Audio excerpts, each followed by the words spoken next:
Welcome to Lost in Revision. All of our content is public domain, literature, fairy tales, and folklore. We look at stories through an irreverent and lighthearted lens in our discussion episodes, and our daily stories are a fun way to listen to the original versions in a short format that can fit into most people's schedules.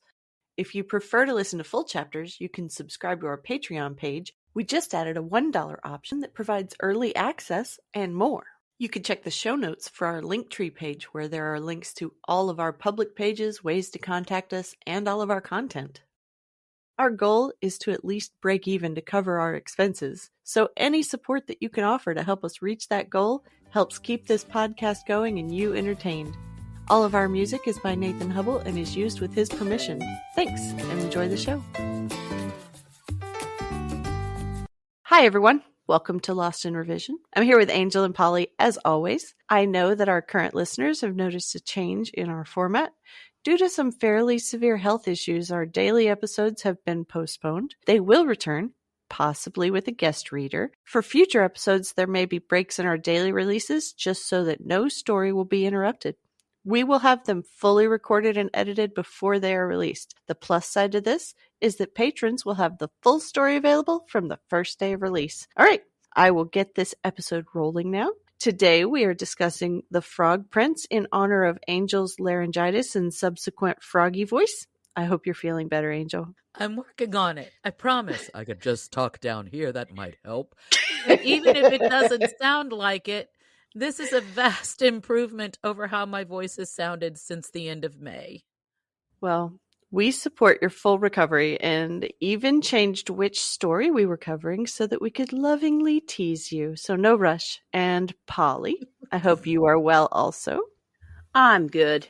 You know, when I was little, my granddad called me Pollywog. Drove my grandmother up the wall. He called my brother Thad Tadpole. I'll have to use that one on Thad. Does he listen or can I catch him off guard? Tune in next time to find out. All right, so why don't we get started with the history and cultures of this story? Well, the version I selected is the one written down by the brothers Grimm, but the brothers were inspired by French author Charles Perrault, who actually composed the tale to amuse adults. Although it was published in a children's collection, the tale was considered inappropriate for children. So, was it the frog tossing or the kissing and bed sharing that they found inappropriate? Because all the Grimm's tales have worse violence than meeting a wall suddenly. The frog tossing was actually a shock to me. One more interesting thing to note, in neither of these versions does the princess ever kiss the frog. That is something that was added in more modern versions of the story, most likely somewhere in the 19th century, though I suppose it could be considered more chaste to have to kiss the frog than to have him sleep in your bed. Yeah, the story may have just been too racy for children. In my opinion, the princess and the frog are both pretty selfish. The princess is a spoiled, youngest, prettiest daughter, and the frog doesn't really care for her more than just a means to an end. You know, that of breaking his curse. Well, I would have more sympathy for a cursed character, but honestly, being a frog seems like a nice life right now. I'd love a nice puddle to sit in. Right? Yeah, it's been rumored that frogs in fairy tales are a metaphor for Nero, whom detractors refer to as frog-like. You know, in literature, Nero, too, is depicted as thinking only of himself. Well, Nero does fit the slimy, disgusting frog imagery. Well, that would be an example of a detractor. The version I grew up with is from a book of Grimm tales that was published in 1936. It starts like this one that you read, but it ends very differently, which of course sent me into research mode. I found a note by the editor of the 1936 version where she says something that makes me wonder if there isn't a much more adult version of this story out there somewhere. How did we not find that one? I know, because I went looking. I just grabbed the one off of Gutenberg. Yeah, but we researched all the other ones too, and I never saw that. Somebody's not sharing links. They may not have put some of the other ones online just yet. We need to go search the dark web. Anyway, In her notes, she is quoted as saying, "I do not believe in writing down to children, but since these stories were originally written to include adults, it seemed advisable to simplify some sections in order that the 4 to 12 age group might be assured of getting the full value of the stories." That made me go, especially with this phrase about the 1936 story. There are many versions of the Frog Prince. One of these, sanctioned by the Brothers Grimm, has the ending which I have used. In it, too, the incident about Iron Henry is omitted. Incident? Iron Henry? She says nothing else. My mind was whirling and wondering just what version she read that is possibly even more detailed than the one you just read to us. Was she talking about faithful Henry with the iron bands around his heart to keep it from breaking? It makes me wonder why faithful Henry was so distraught over his master's plight, unless they were more than servant and master. In most versions, he just sort of shows up at the end with no explanation, other than that he was the prince's servant who loved him dearly. I think so, because I couldn't find anything that would be an incident to my way of thinking. It set my imagination wandering into some interesting territory. I mean, the band's breaking couldn't be the only reason they called him Iron Henry. And some versions of this story have him as the title character instead of the Frog Prince. He's like Iron Heinrich is one of the versions' title. Well, those super unhealthy bands only broke loose from around his heart after his prince hooked up with someone else, though. Maybe they were just around his chest, like on the outside, like in the heart region. Well, either way, that can't have been healthy. You know, this story is one instance where the brothers did not, in fact, publish the darkest or most sinister version of this story. In some of the tales, the parents aren't as noble as this father. In some versions, the daughter is horribly abused. In one, she is threatened with homelessness if she doesn't bring back water in a sieve. In some of them, the parent is dying and can only be saved by drinking water from the well. And the princess is only allowed by the frog to draw the water if she promises to let him sleep with her for 3 nights. So many versions have the daughter facing horrible consequences if she refuses to sleep with the frog. Is a promise by coercion still a promise? A trait of companionship for a treasure seems less nefarious than blackmail for her parents' life. Well, as long as it breaks the curse, the frog considers it fair play. Nice for the frog.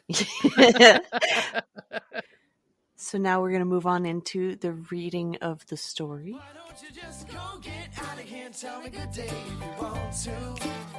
Why don't you just leave me here with another sad song in my heart? I don't need you telling me everything that you're gonna do. I just want you to leave me alone. The Frog Prince.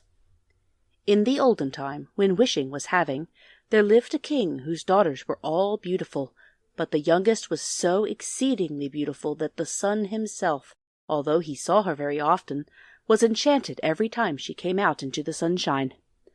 Near the castle of this king was a large and gloomy forest, and in the midst stood an old lime tree, beneath whose branches splashed a little fountain. So whenever it was very hot, the king's youngest daughter ran off into this wood, and sat down by the side of this fountain, and, when she felt dull, would often divert herself by throwing a golden ball up in the air and catching it, and this was her favourite amusement. Now one day it happened that this golden ball, when the king's daughter threw it into the air, did not fall down into her hand, but on the grass, and then it rolled past her into the fountain. The king's daughter followed the ball with her eyes, but it disappeared beneath the water, which was so deep that no one could see to the bottom. Then she began to lament and to cry louder and louder, and as she cried, a voice called out, "Why weepest thou, O king's daughter? Thy tears would melt even a stone to pity." And she looked around to the spot whence the voice came, and saw a frog stretching his thick, ugly head out of the water. "Ah, you old water-paddler," said she, "was it you that spoke? I am weeping for my golden ball, which has slipped away from me into the water." "Be quiet, and do not cry," answered the frog. "I can give thee good advice. But what wilt thou give me if I fetch thy plaything up again?" "What will you have, dear frog?" said she. "My dresses, my pearls and jewels, or the golden crown which I wear?" The frog answered, "Dresses or jewels or golden crowns are not for me. But if thou wilt love me, and let me be thy companion and playfellow, and sit at thy table, and eat from thy little golden plate, and drink out of thy cup, and sleep in thy little bed, if thou wilt promise me all these things, then I will dive down and fetch up thy golden ball." "Oh, I will promise you all," said she, "if you will only get me my ball." But she thought to herself, "What is the silly frog chattering about? Let him remain in the water with his equals. He cannot mix in society." But the frog, as soon as he had received her promise, drew his head under the water and dived down. Presently he swam up again with the ball in his mouth, and threw it on the grass. The king's daughter was full of joy when she saw again her beautiful plaything, and taking it up she ran off immediately. "Stop, stop!" cried the frog. "Take me with thee. I cannot run as thou canst." But all his croaking was useless. Although it was loud enough, the king's daughter did not hear it, but, hastening home, soon forgot the poor frog, who was obliged to leap back into the fountain. The next day, when the king's daughter was sitting at table with her father and all his courtiers, and was eating from her own little golden plate, something was heard coming up the marble stairs. Splish splash, splish splash. And when it arrived at the top, it knocked at the door, and a voice said, "Open the door, thou youngest daughter of the king." So she rose and went to see who it was that called her. But when she opened the door and caught sight of the frog, she shut it again with great vehemence, and sat down at the table looking very pale. But the king perceived that her heart was beating violently, and asked her whether it were a giant who had come to fetch her away, who stood at the door. "Oh, no," answered she, "it is no giant, but an ugly frog." "What does the frog want with you?" said the king. "Oh, dear father, when I was sitting yesterday playing by the fountain, my golden ball fell into the water, and this frog fetched it up again because I cried so much. But first I must tell you he pressed me so much that I promised him he should be my companion. I never thought that he could come out of the water, but somehow he has jumped out, and now he wants to come in here." At that moment there was another knock, and a voice said, "King's daughter, youngest, open the door. Hast thou forgotten thy promises made at the fountain so clear 'neath the lime tree's shade? King's daughter, youngest, open the door." Then the king said, "What you have promised, that you must perform. Go and let him in."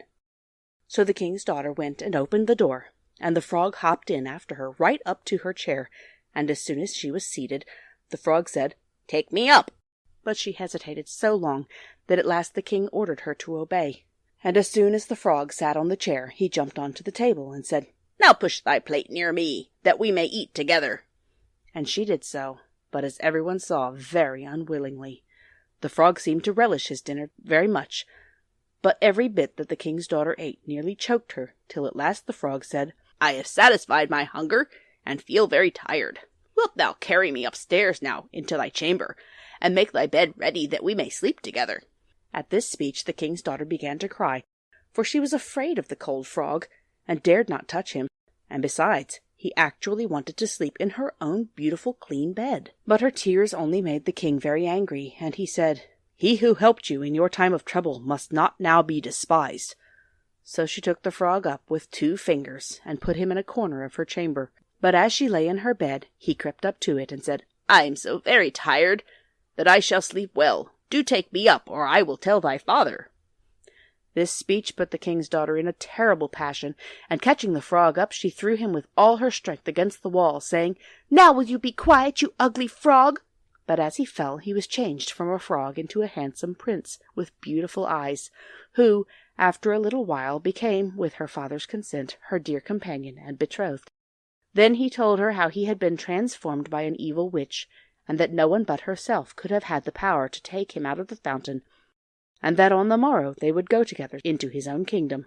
The next morning, as soon as the sun rose, a carriage drawn by 8 white horses with ostrich feathers on their heads and golden bridles drove up to the door of the palace, and behind the carriage stood trusty Henry, the servant of the young prince, When his master was changed into a frog, Trusty Henry had grieved so much that he had bound 3 iron bands round his heart, for fear it should break with grief and sorrow. But now that the carriage was ready to carry the young prince to his own country, the faithful Henry helped in the bride and bridegroom and placed himself in the seat behind, full of joy at his master's release. They had not proceeded far when the prince heard a crack as if something had broken behind the carriage. So he put his head out of the window and asked Henry what had broken. And Henry answered, "It was not the carriage, my master, but a band which I bound round my heart when it was in such grief because you were changed into a frog." Twice afterwards on the journey there was the same noise, and each time the prince thought that it was some part of the carriage that had given way, but it was only the breaking of the bands which bound the heart of the trusty Henry, who was thenceforward free and happy. Go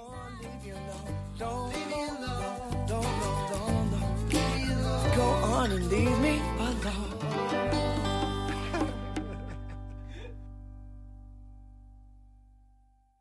And we're back.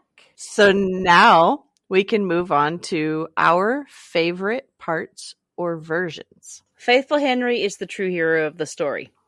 He seems to be the only one who really had anything on the line at all, except the prince, who obviously had gotten himself cursed somehow. But do we really think that wasn't his fault? I mean, come on, curses are usually brought upon yourself, unless they're bestowed in infancy. Well, unless you piss off the stepmother or your parents don't invite the powerful fae. Because, let's be honest, how many of our curses are just family history handed down to us? It's like tradition, which is just peer pressure from dead people. Well, breaking the family trauma curse is always worthwhile, but when the bands break loose, people think you broke the whole wagon. That is so true. You know, when I read this version, I was very confused. Oh my God, me too. The story started exactly like the one I read as a child, even to the little golden ball and the frog knocking on the door. But my version ended very differently, and I had no memory of a Henry character. I spent days scrambling trying to find the version I remembered reading. The ending of this story really upset me, with her throwing the frog against the wall, and then poof, the curse was broken? What the heck? Yes. I was wondering if he would just be a human dead body like in the werewolf movies. I mean, anybody can abuse a frog. Yeah, like in the Chinese versions where the prince was stomping on all the frogs around the palace and he was married to the Frog King's daughter. Come on, have some sense. I mean, what did she do in this version that was so awesome to break the curse? I mean, I do agree that in this version, Henry is definitely the true hero and most likely the true love of the prince. Once he was no longer a frog, the princess has no lines at all. It's just like, "You're coming with me now. This is Henry. He is the truest and most faithful person in my life. But we need you to help us fake out any future witches with an agenda so we won't get cursed again." Well, when you have a really nice beard. That would be Casey with the nice beard. I'm not sure his wife would appreciate that implication, Polly. Hey, at least she's getting a compliment. She's both nice and pretty. My guess is he was a selfish prince who flirted with a witch even though he already had Henry's love, made the witch mad because he was toying with her and being unfaithful. That would explain why being a victim of abuse would break the curse. He was abusive, and so he had to be abused in turn. Dark. I like it. Man, we really do need to start writing our own fairy tales. That's awesome. Yeah, we do. We would be so good at it. So, my favorite part of this story is the Grimm version that I read as a child. In that story, she doesn't sling him against the wall. I'm really never going to get over that breaking the spell, just so you know. I mean, it's better than chopping off his head, I guess. In my favorite version, she picks him up off the floor and puts him at the foot of her bed after a very descriptive ploppity plop of him hopping from the corner where she put him at first to the side of the bed, and she was all crying into her pillow while he reclined in the soft cushions at the end of the bed. Much better than hitting a wall. But in the morning, he hopped down off the bed and disappeared. He came back the next night, same knock and reminder of the promise, eating from her plate, drama before being carried to her room. However, that night, he insisted on sleeping under her pillow. Frogs don't usually do too well under pillows. Now, I'd have been better off in her water glass on the nightstand. Nevertheless, he ends up there with her and the pillow, and oh, the tears, but she kept her promise. And then in the morning, when he crawled out from under the pillow and hit the floor, he was a young prince with handsome, friendly eyes. I really liked the friendly eyes instead of the Google-eyed frog description. Aw, froggy eyes are friendly too. Frog eyes are so friendly. I love them. You. Remember, I wasn't the little girl who was all into frogs and snakes and stuff. I had a big orange toad that lived in my yard when I was growing up, and a knock-shelled box turtle. My mom had to check all our pockets for garter snakes when she did laundry. Yeah. Well, Angel, you met my frogs back in Georgia when you came over, and I wasn't even a kid anymore, and the tank they were in, Polly gave to me for them. Well, I got better about frogs after I grew up. I eventually ended up making my living doing frog surgeries for a while. Still don't like snakes, though. But anyway, in the story, the prince tells her about the curse and yada, yada, yada, standard fairy tale operating procedure, until the part where my version had him ask her, "And will you let me be your playmate now?" She laughs and they both begin to play with the golden ball. But it is the last paragraph that I really love and I find so different from so many other fairy tales. It went, "For years, they were the best of friends and the happiest of playmates. And it is not hard to guess, I'm sure, that when they were grown up, they were married and lived happily ever after." The story acknowledged that this all happened to children, and then it let them remain children and spend years becoming best friends before choosing to get married. Ah, what a frickin' breath of fresh air was that for my impressionable little girl brain. I love it when fairy tales are about children instead of romance. You know, the Snow Queen, the inspiration for Frozen, had 3 children as the main protagonist. And of course, Hansel and Gretel is also about children. And no one was looking to get hitched? What kind of medieval future did they expect to have? One where you don't mess around with forest witches and cave trolls. Yeah, that's right. Stay out of my woods and get off my lawn. All right, let's move on. What do you think the original authors were trying to teach their readers? Well, the obvious first lesson is that one must honor one's promises. This applies to the princess, of course, but in my speculation about Faithful Henry, it also applies to the prince. Mm. Well, the Grimm brothers were purposefully emphasizing 2 traits that were very important in German culture: obedience to parents and keeping promises.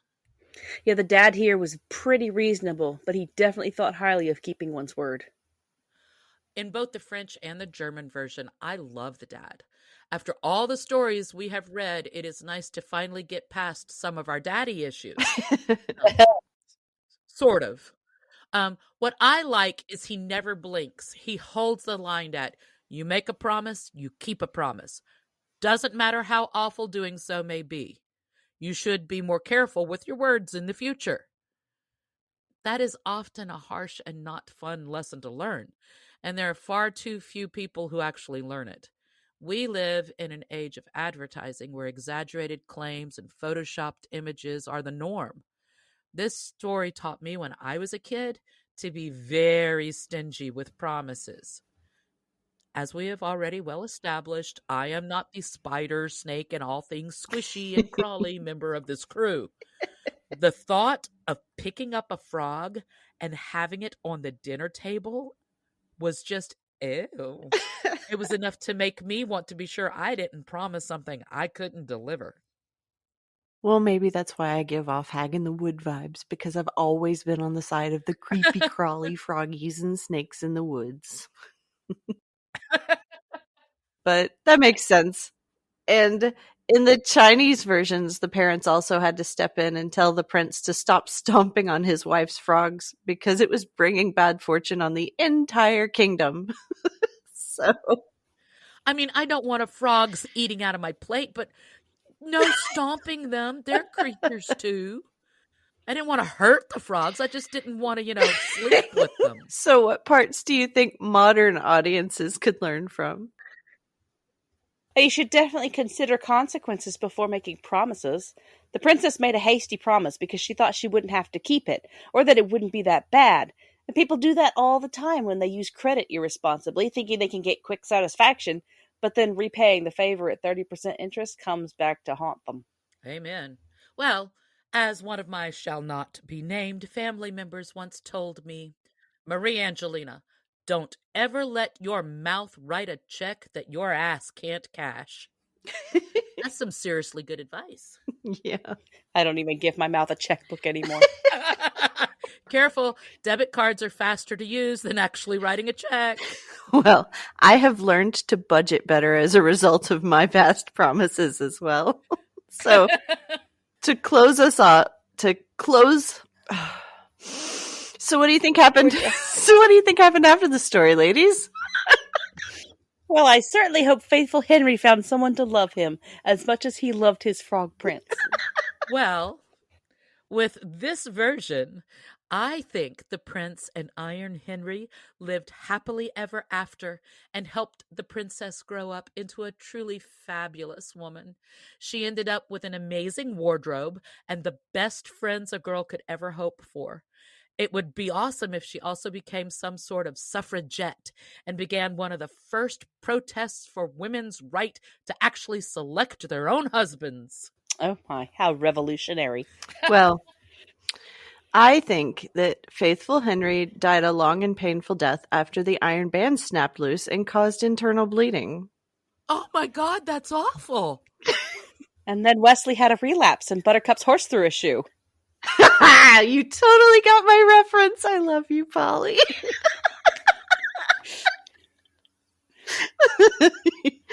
Oh my goodness. We made it through. We made it through the rain. I hope you're enjoying the stories. We sure are enjoying creating this for you. If you go and sign up on Patreon, you can listen without having to hear me talking in the intro and outro. For only $3 a month, you get the full chapters as soon as I have them edited, and you have your own personal RSS feed with no interruptions. We just added a $1 option that provides early access and more. We also have an account with buymeacoffee.com if you want to support us that way.